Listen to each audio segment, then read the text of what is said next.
الحمد لله رب العالمين والصلاة والسلام على أشرف الأنبياء والمرسلين وعلى آله وأصحابه أجمعين وبعد. فقد قال الله تبارك وتعالى في كتابه المجيد: فأعوذ بالله من الشيطان الرجيم. بسم الله الرحمن الرحيم. والمؤمنون والمؤمنات بعضهم أولياء بعض يأمرون بالمعروف وينهون عن المنكر ويقيمون الصلاة ويؤتون الزكاة ويطيعون الله ورسوله أولئك سيرحمهم الله إن الله عزيز حكيم. صدق الله العظيم. زه هم په خپل نوبت سره د غونډې ګډونوالو ته راغلاست او له کوربه هېواد او د غونډې له منتظمینو څخه مننه کوم چې د ګران هېواد افغانستان د 40 کلنې غمیزې د پای ته رسولو په موخه د بین الافغاني کانفرانس د میزبانۍ زیار ایستلی. په پورتني آیت کریمه کې د مؤمنانو صفات ښودل شوي تر څو د مقابلې په توګه پوره څرګنده شي چې منافقان د مؤمنانو د جملې څخه نشي کېدی.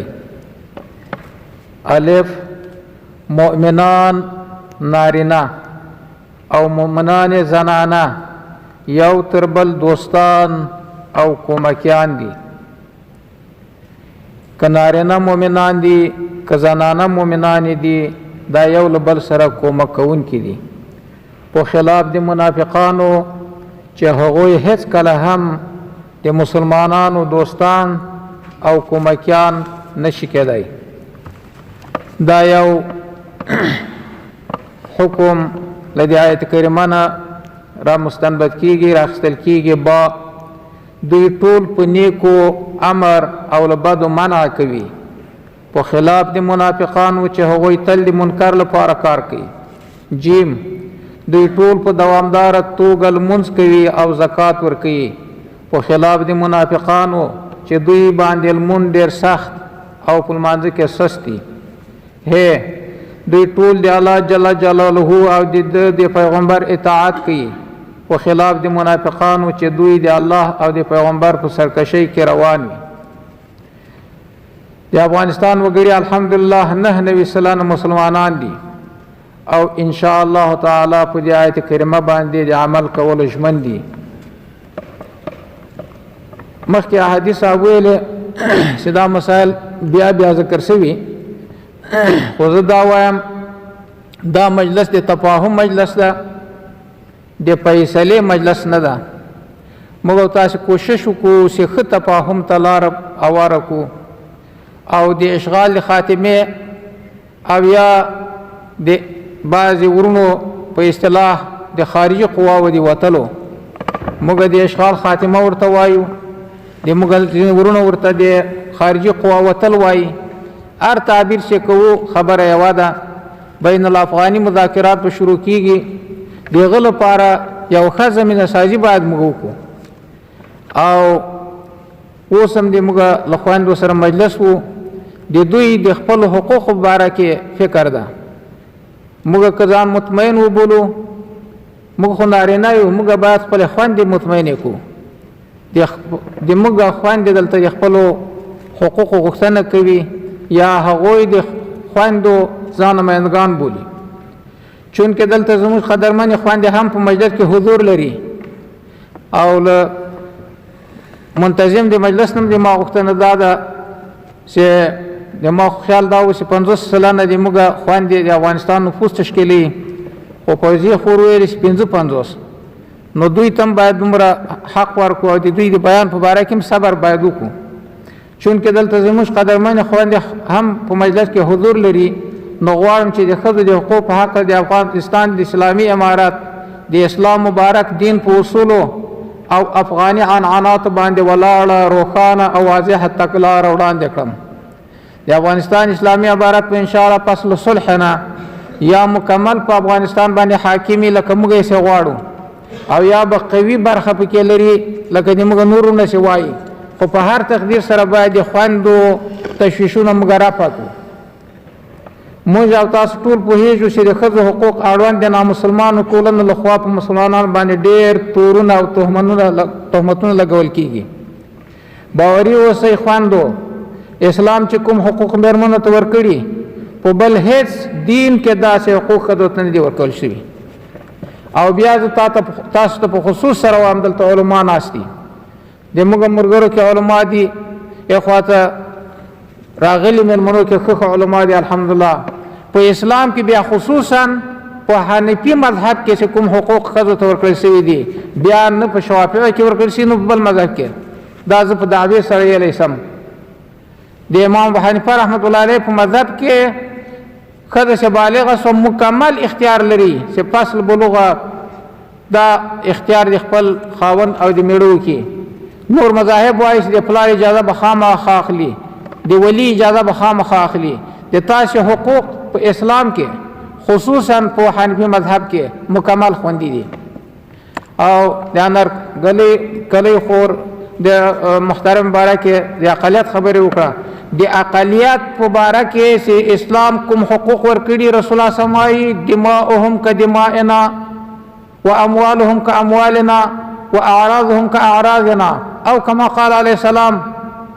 او بیا د امام ابو حنیفه په مذهب کې رحمت الله علیه دا ده که چیرته چا دوامداره چې اجازه په اسلامي هیواد کې یو غیر مسلم لري چا مړ که دی به پې قصاصیږي په خلاف د بل مذهب. د امام شافعي صاحب مذهب نور مذاهب ټول دا وایي چې نشي قصاصېدی. د امام ابو حنیفه رحمت الله علیه خاص مذهب کې دا د ما مخکې محترم ته ویلې چې هغه مسلمان مقابل د غیر مسلمان کې قصاصیږي. د تاسې دومره حقوق موږ سره خوندي دي. د تاسې مال د موږ مال حکم لري، د تاسې ابرو د موږ د ابرو حکم لري، د تاسې عزت د موږ د عزت حکم لري. باوري اوسئ اسلام چې کوم حقوق مېرمنو ته ورکړي په بل هیڅ دین کې داسې حقوق ښځو ته نه دي ورکړل شوي. د ښځو په اړه درې مسئلې د غوره بحث وړ دي. دا باید په واضح سره موږ ووایو. زه خو وایم ما اوس هم دا خویندو ته ویلی ته یقین وکړه دا یوه جمله زه په دې فکر کې یم چې په افغانستان باندې دا عام عذاب ولې راغلی. له شرق د افغانستان تر غرب پورې، له جنوب تر شماله پورې په ټول افغانستان باندې یو عام عذاب ده. له دې نه معلومیږي چې موږ په یو عامه ګناه کې اخته یو. په دې ګناه کې ما ډېر فکر کړی. سود موږ خورو، سود خو په نور وطنو کې هم شته او بل ټول افغانان سود خواره نه دي. رشوت خورو، فحشا کوو، شراب خورو، دا خو دومره عام نه ده. خو ما چې فکر کړی د ښځو په حقوق کې موږ ټول مقصر یو. ما ډېرې خاصې کورنۍ لیدلې چې په ښځو ظلم کېږي. دا ښځې دا خو باچایارې دا زموږ خویندې دلته موږ سره ناستې دي. هغه ښځې چې په کورونو کې دننه دي، هغه ښځې چې د خواښې له طرف نه ما دا اوس خویندې ته ورته ویلې ښځې په ښځو ظلم کوي، خواښې په نګور باندې ظلم کوي. دا چې لور دې ور واده کړه لکه په یو چا باندې دې خرڅه کړه. نو لومړی مسله د ښځو عام حقوق، دویم مسله د ښځو لپاره د تعلیم او تربیه حق، دریم مسله ښځو د کار کولو اجازه او ورته مسؤون چاپیریال برابرول. لومړی د ښځو عام حقوق موږ چې کومه خبره کړې ده او کومه اوس کوو او کومه بیا کوو او عمل ته به یې راباسو لغه نه به موږ نه ګرځو انشاءالله. لومړی د ښځو عام حقوق د افغانستان اسلامي امارت د ښځو ټولو حقوقو ته قایل او ژمن دی چې د اسلام مقدس دین ورکړي دي. دا د افغانستان که دغه یو قشر موږ مطمئن کو او د دوی حقوق ورکو، د نیمایي افغانستان حقوق موږ ورکړل او د نیمایي افغانستان موږ ځان مطمئن که د نیمایي اسلامي وطن افغانستان عدالت موږ تامین که په نیمایي وطن کې. د افغانستان اسلامي امارت د ښځو ټولو حقوقو ته قایل او ژمن ده چې اسلام مقدس دین ورکړي. د اسلام په مقدس دین کې ښځې لاندې حقوق لري. اول په عزت او عفت کې د مسؤون ژوند تېرولو حق. عزت، عفت، مسؤون درې ټکي تاسو ښه پې پوهېږئ. زه به له خپلو هغه نه زر تېر سم. دوم له بلوغ څخه دا اوس پوښتنه ما نه خوند وکړه، له بلوغ څخه پس په خپله خوښه د ازدواج حق. دا د ښځې په اسلام کې ثابت حق دی. هیڅوک ورباندې پس له بلوغه اجبار نشي کولی، حتی د لور پلار هم چې بې خوښې بل ته په نکاح ورکړي رسول کریم صلی الله علیه وسلم بالغ نجلۍ راغله او ورته یې وویل چې زه پلار ورکړی یم خو هغه کس مې نه دی خوښ. رسول الله صلی الله علیه وسلم نکاح رد کړه، فسخه یې کړه. اوس له ما نه خور پوښتنه وکړه چې سن د نکاح به کومه وي؟ زموږ علما دلته تشریف فرما دي له بلوغ نه وروسته خو هېڅوک اجبار نشي بیا کوی. او د امام ابو حنیفه خاص یو مسلک دا ده چې بالغه جلکۍ په خپله خوښه بې له اجازې د پلار او د ورور او د ولي نه نکاح کوی شي، چې دوه شاهدانې او خوښه د طرفین وي نکاح کوی شي. اعوذ بالله من الشیطان الرجیم ولا تعضلوهن ان ينکحن. تاسې مه منع کوئ دا ښځې چې دوی نکاح کوي له میړو سره. په دې کې مبشرین ډېر زیات مذاهبو کې مختلف اقوال کوي، خو امام حنیفه رحمت الله علیه دا آیت مطلق په بالغو ښځو حمل کوي چې هغه به نه منع کېږي، دوی خپل اختیار لري د نکاح. اما صغیره یو پلار یې ورکړه یا یې نیکه ورکړه خیار نه لري، بلکې هر چا ورکړه خیار بلوغ ورته ستا د امام حنیفه صاحب مذهب کې. زه په رئیس تمیز وم په قندهار کې د اسلامي امارت دا په افتخار سره زر وایم چې داسې حکم ما په کتاب کې نه دی لیدلی چې مال ته عملي کړی په قضا کې نه وي. د خدای شان ده. که تاسې ما نه پوښتنه وکړئ زه بیا درته تفصیل درکړم. مهرباني په سالمه او جایزه طریقه د مال د ګټلو حق، د مالکیت حق، د میراث حق. میراث حق قرآن ورکړی ده. قرآن کریم هېڅ شی په تفصیل سره داسې نه دي بیان کړي لکه د میراث حق یې بیان کړی. د میراث د وړلو حق مور زوی، ښځه له میړه، ورور او له نور مورثونو څخه میراث وړی شي. د صحت حق، ښځه حق لري چې ډاکټر ته تلل شي، دوا پې وکړل شي. د ښه خوراک او ښه لباس حق. په اسلام کې نارینهو ته د سرو زرو استعمال ناروا ده، د ورېښمو ناروا ده، خوندو ته روا ده. د کور حق، میړه به کور ورته برابري ښځې لپاره. د اسلامي مقرراتو او افغاني قانوناتو سره سم د تعلیم حق.